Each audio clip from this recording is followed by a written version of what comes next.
Hey everyone, this is neoCrown playing Summoner's War, a mobile game which is similar to Brave Frontier with RPG elements.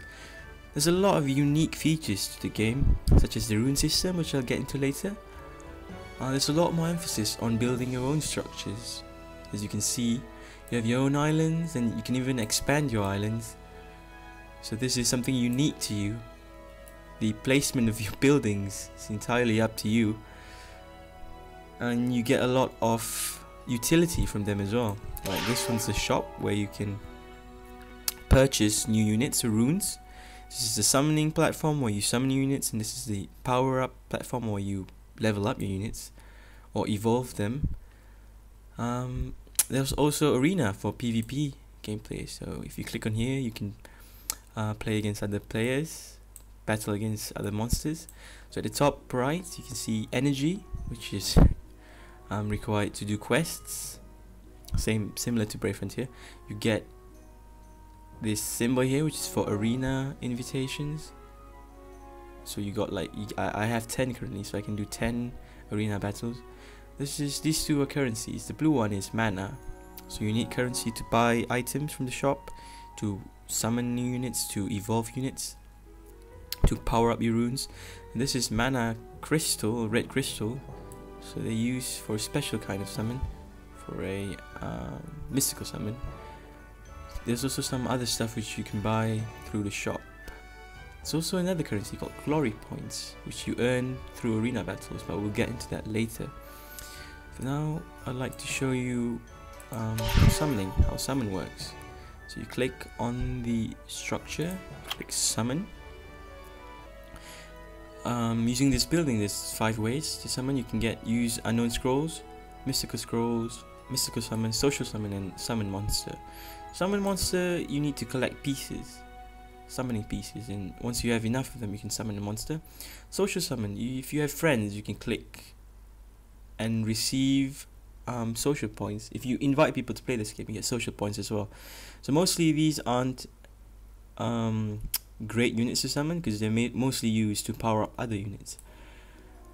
Unknown scrolls, you can summon units from a range of 1 to 3 stars. 3-star units sometimes are good, but they're not as good as the units that you can get from mystical scrolls and mystical summons, which give you units up to a maximum of 5 stars.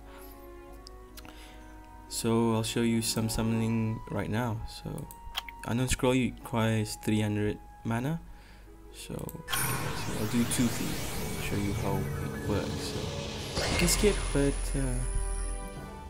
it's just nice to see the animation sometimes. So that's a low elemental, a 1-star unit, and I'll do another one. Right, so we get a ghost, I believe. So this is a silver star, which means cannot be awakened, so we'll get into that later. This is mostly used as fusion fodder. We also have mystical summon. So I got this from doing a quest and it dropped. So this requires 10,000 mana crystals. These two are similar. I've not known anything different. I mean, I've not known statistics which show these have better drop rates for the higher stars. So I just started playing the game, so I'm level 16. Started playing for 4 days. So I just wanted to share the game with you guys. So I'm going to do a mystical summon. Hopefully get some lightning. Shows so it's not lightning. I do get, I think this is a wind archer. Yeah. So it's something I don't have right now, which is good. I believe she's pretty powerful for a single target damage. I'm happy to have her. Alright, so that's summoning covered. Let's take a look at the monsters themselves. So as you can see, there's different stars and different colors of the stars. As I said earlier, the silver stars cannot be awakened, which is this thing here, and they're mostly used to fuse with other units to level them up. The stars indicate the strength of the unit. The higher the star, the stronger the unit.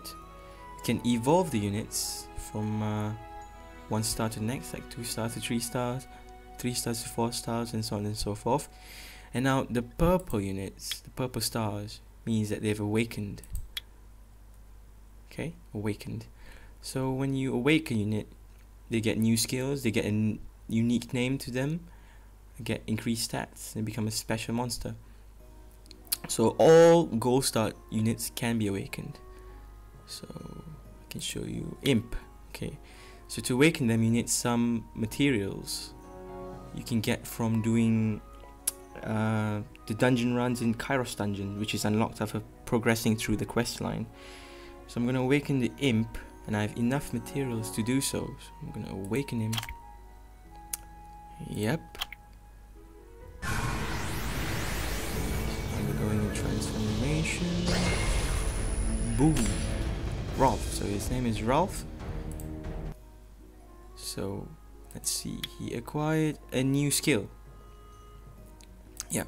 So it's a new skill. Attacks multiple enemies at once with a fierce spinning spear. Right, so he's also at max level. He's currently level 20. So we can also evolve him. So let's go to this structure here.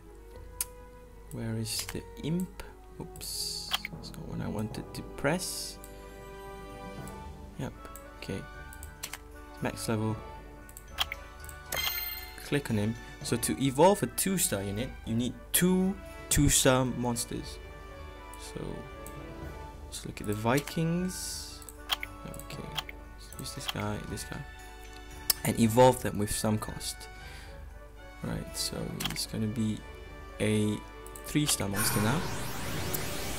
The order of awakening or evolving does not matter. The monster will end up with the same stat at the end, and the materials required are the same as well. So it doesn't matter if you evolve them first or awake them first. Normally people evolve them because you get max level faster than you get the materials required to evolve them. It takes some time to farm the essences. So that's it. So if you wake them, if you evolve them, the awakened state remains the same. It's still awakened after evolving them. Right, so that's awakening and evolving. You can also power the monsters up. Oops. It's hard to scroll. Okay, there you go.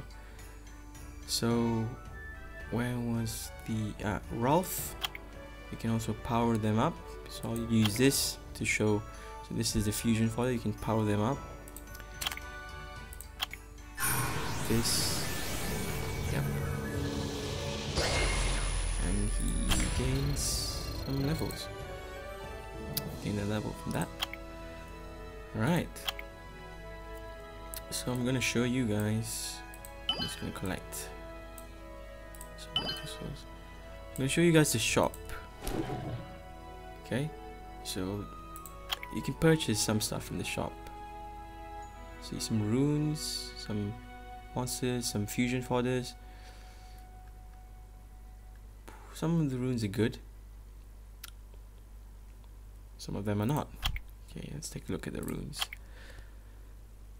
So runes is a unique system to Summoner's War. I mean, if you compare it to Brave Frontier, where they have spheres, we have 6 slots on the unit, and you can equip them with several runes that you can get from doing quests or buy them from the shop.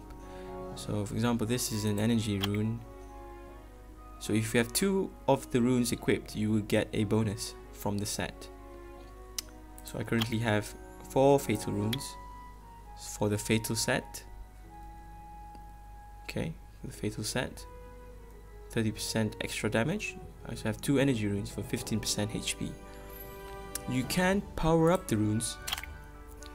Bear in mind, you can power up to a maximum of 15, I think. It costs more to power up to the next stage, and there's also a higher chance of failing as you power them up. Runes have stars as well. The higher the stars, the better the rune. They have different colors which indicate the rarity. Generally, it's better to have 3 stars and above. As you progress through the game, you get higher rarities and higher stars. So let's power them up right now.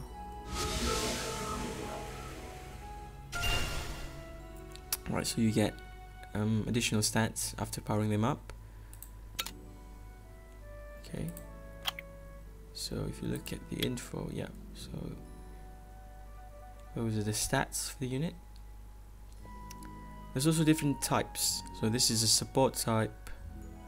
This is, I think, is an attack type.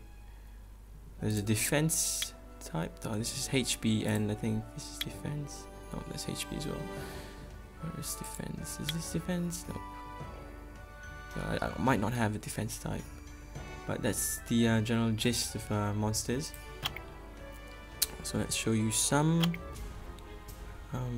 gameplay. So let's do some Kairos dungeon. Let's farm some runes from here. Also test out the new unit that I just acquired. Yep, the imp. Let's test him out. This guy and this guy. Okay, let's start the battle.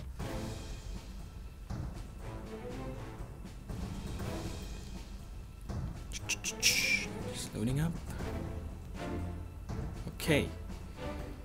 So you have skills that you can use. You can have units to target.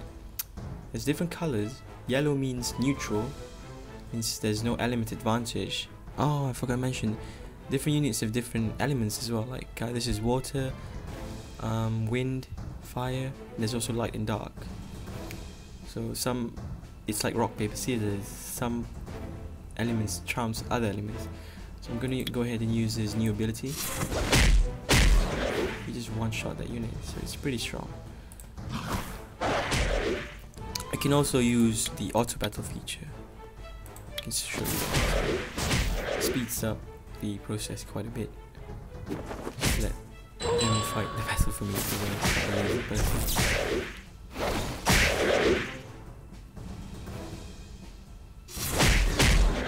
This is a mini boss, I think.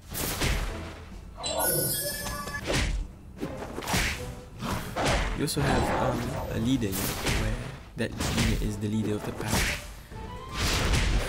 That person or that monster has a leader skill, you can actually benefit the whole group.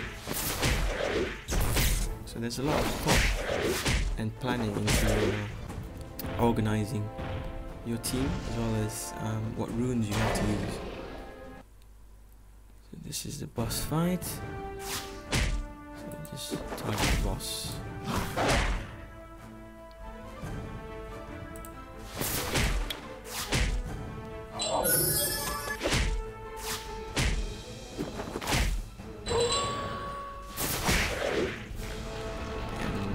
Down. Right. So we get. We always get something at the end. Oh, you level up units by doing quests as well. I forgot to mention that. Alright, so we got a despair rune, 1 star. Okay, not bad. Okay. So that's about it, guys. Showing you the battle, the map. This is the map where you can do your normal storyline quests. You progress as the game goes on. You level up your account, level up your monsters, get new monsters, and just generally enjoy the game. So this is neoCrown signing off.